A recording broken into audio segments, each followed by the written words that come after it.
ഇന്ന് Shri K B Ganesh കുമാറിന്റെ ജീവിത പങ്കാളിയായ അതിജീവിത ഗാർഹിക പീഡനങ്ങൾ നിരവധി തവണ ഏറ്റുവാങ്ങേണ്ടി വന്ന അതിജീവിത പറഞ്ഞ ഏറ്റവും പ്രധാനപ്പെട്ട വസ്തുതയുണ്ട്. എന്താണ്? നമസ്കാരം.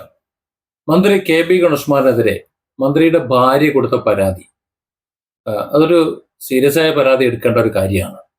ആ പരാതി സീരിയസ് ആയിട്ട് എടുക്കുന്നില്ല.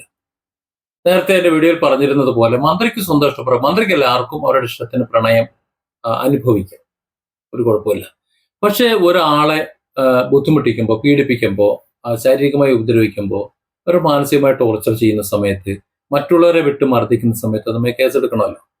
എടുത്തിട്ടില്ല. ഇക്കാര്യം ചൂണ്ടിക്കാട്ടി വളരെ ശക്തമായി രാഹുൽ മാങ്കൂട്ടത്തിൽ പ്രതികരിച്ചിട്ടുണ്ട്.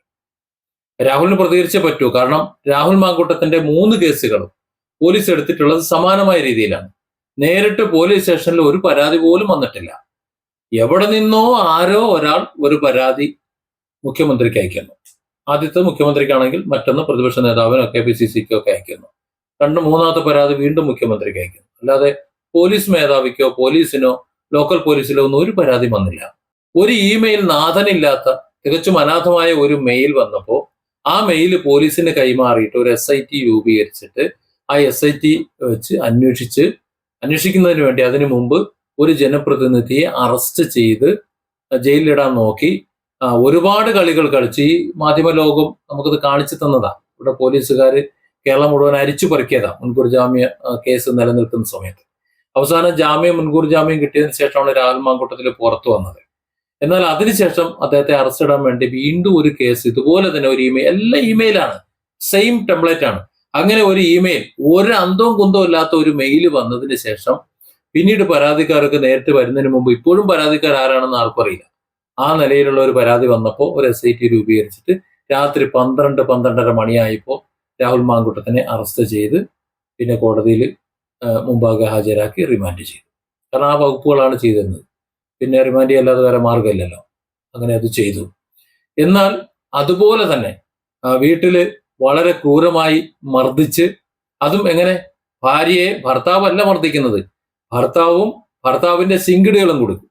അതായത് മന്ത്രിയുടെ പേഴ്സണൽ സ്റ്റാഫുകൾ കുറച്ച് പേര്, അവരെല്ലാവരും കൂടെ ചേർന്നിട്ട് മർദ്ദിക്കുകയാണ്.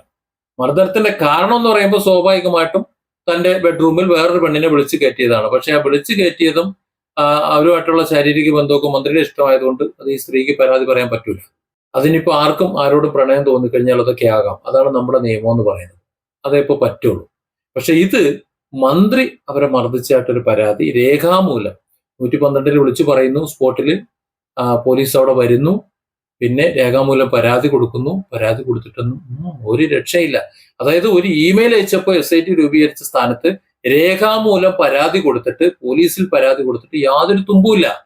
അതിനുശേഷം ഇപ്പോ KSUവിന്റെ സംസ്ഥാന വൈസ് പ്രസിഡന്റ് രേഖാമൂലം ഒരു പരാതി കൊടുത്തു. എന്നിട്ട് ഒരു തുമ്പുമില്ല. എന്താ നടപടിയെടുക്കാത്തതെന്നാണ് രാഹുൽ മാങ്കൂട്ടത്തിന് അറിയാനുള്ളത്. രാഹുൽ മാങ്കൂട്ടം അത് തന്നെയാണ് ചോദിക്കുന്നത്. ഇവിടെ ഇപ്പൊ അതൊന്നുമല്ലല്ലോ വിഷയം. എത്ര ഗൗരവതരമായ വിഷയമാണ്. ശ്രീ കെ ബി ഗണേഷ് കുമാർ എന്ന് പറയുന്നത് മറ്റാരെയും പോലെയല്ല. സാധാരണ ഒരാളെ 3 പേരടിക്കുക, ആ 3 പേരടിച്ചതിന്റെ 3 പാടുണ്ടാവുക എന്ന് കേട്ടിട്ടുണ്ട് നമ്മൾ. പക്ഷേ ശ്രീ കെ ബി ഗണേഷ് കുമാറിന്റെ ചരിത്രം എന്താണ്? ഒരൊറ്റ അടിയിലെ ഒരു പാടിന് 3 അവകാശികൾ ഉണ്ടായ ആളാണ് ശ്രീ കെ ബി ഗണേഷ് കുമാർ, അല്ലേ?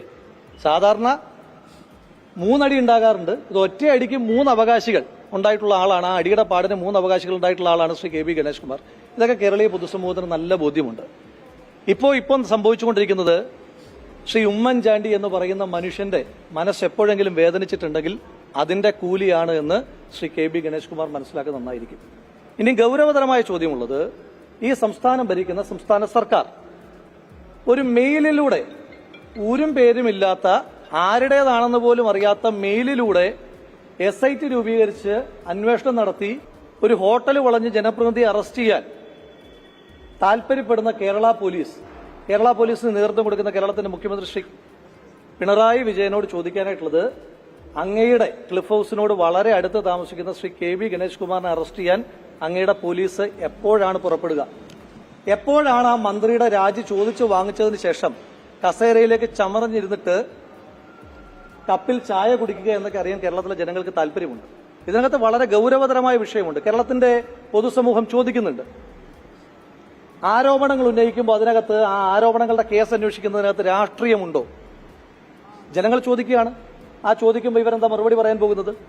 ശ്രീ കെ ബി ഗണേഷ് കുമാറിനെ പോലെ നിരന്തരമായ ആരോപണങ്ങൾ ഏറ്റുവാങ്ങുന്ന ഒരു സീരിയസ് ആയിട്ട് ആരോപണങ്ങൾ കേൾക്കേണ്ടി വരുന്ന ഒരു ഹാബിച്വൽ ഒഫൻഡർ, അദ്ദേഹത്തിനെതിരായിട്ട് അദ്ദേഹത്തിന്റെ ഭാര്യ വളരെ ഗൗരവതരമായ ഒരു ആരോപണം ഉന്നയിക്കുന്നു. അത് മാധ്യമങ്ങളോട് ഉന്നയിക്കുകയല്ല.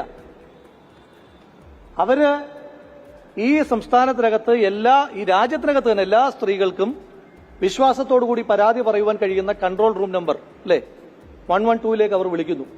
ആ വിളിക്ക് എന്ത് പരിഹാരമുണ്ടായി എന്ന് കേരളത്തിന്റെ മുഖ്യമന്ത്രി പറയണം.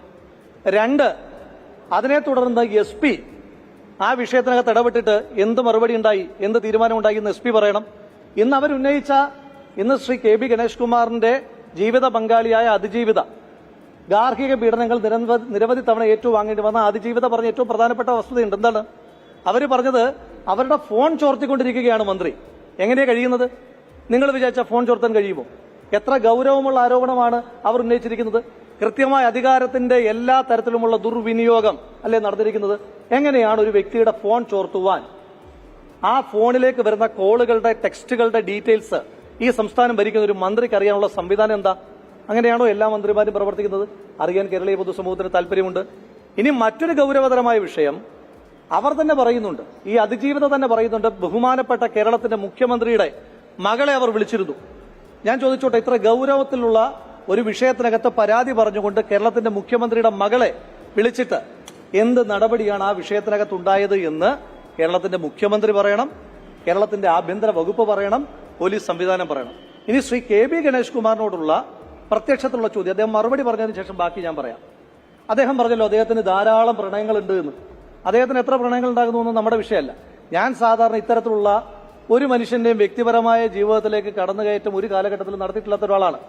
അതെല്ലാം പോകട്ടെ, അതെല്ലാം ചരിത്രത്തിന്റെ ഭാഗമായിട്ട് അവിടെയുണ്ട്.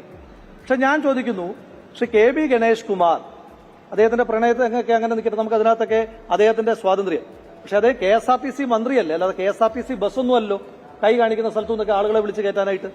ഞാൻ ചോദിക്കുന്നത്, അദ്ദേഹം ഞാൻ പ്രണയമാണെന്ന് പറയുമ്പോഴും അന്നുണ്ടായ സംഭവങ്ങളുടെ പശ്ചാത്തലത്തിൽ ഇനി എത്ര പ്രണയമാണ് എന്ന് പറഞ്ഞാലും അത് അനുവദിക്കപ്പെടാത്ത രീതിയിലുള്ള ഒരു നിയമവിരുദ്ധ പ്രവൃത്തി അന്നുണ്ടായിട്ടുണ്ടോ?